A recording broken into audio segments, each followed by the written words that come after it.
Today we forever live in exile. Today is the only day I have witnessed a man being convicted for mere profit, for what he said from his mouth, not what he did with his own hands. The verdict is not consistent with the evidence laid before the court. The sentence is overbroad, cruel, and unusual. How can you convict a man for making mere broadcasts from a location that was never named, and he never started that broadcast to any single incident of violence, or even someone slapping someone, not to talk of terrorism? He did all this, he didn't lay any evidence. I don't know. Hey, will forever be remembered that an innocent man was sent to life imprisonment for what he said and not what he do. Because of podcasts. Welcome to the country called Nigeria. When I'm back, we'll discuss.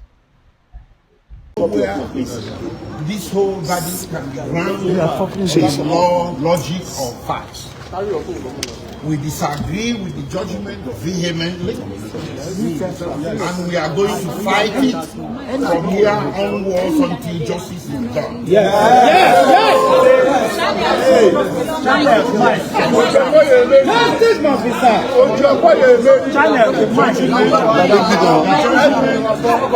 judgment is not based on law, it's not based on facts, it's based on politics, it's based on some tribal, primordial sentiments. Just because Nnamdi Kanu is Igbo, an Igbo man has become the person in Nigeria that should be trampled upon. I'm not saying this because I'm Igbo. I'll say it for the house of Yoruba who gets trampled upon. But today we saw an Igbo man being trampled upon, and by God Almighty, we are not going to allow it. Nobody is going to trample on me. Nobody is going to trample on Nnamdi Kanu. Nnamdi Kanu is not a terrorist. He's a man that was pursuing change. To pursue a separate nation of yours is not a crime. So in Nigeria today, if somebody says don't be silly, you get convicted. Nnamdi Kanu may broadcast, and so what? And you convict him for terrorism, for mere words in the Federal Republic of Nigeria. What kind of precedent is being laid? So from here, we are heading to the Court of Appeal. The Court of Appeal is the only court in this country, or the next court in this country, that sits as a jury. We are going to approach the justices there to check out what happened in court today. And we are pretty sure the justices will agree with us that today was the symbol of the clemency of justice that everybody has been suspecting all along. If the Court of Appeal disagrees with us, we head to the Supreme Court. But by God Almighty, Nnamdi Kanu is not going to stand convicted. He's going to get overturned. Thank you. I'm assuring you, this judgment is predicated on my anger. Thank God that the judgment was explained live and everybody watched it. You see the anger in delivering the judgment, and it's not predicated on law. Now, I also want to let you know that this charge, that the investigation that gave rise to this charge was not investigated, because Nnamdi Kanu's purported statement was rejected by this court, and they did not tender any document as the investigation report. That is to say, the investigation was not, the offense was not investigated. Having said that, also something that happened in court today, Nnamdi Kanu filed a matter in Court of Appeal, and this is just my law. That particular matter I filed in Court of Appeal anchored on this particular issue. Please, can you just suspend this judgment?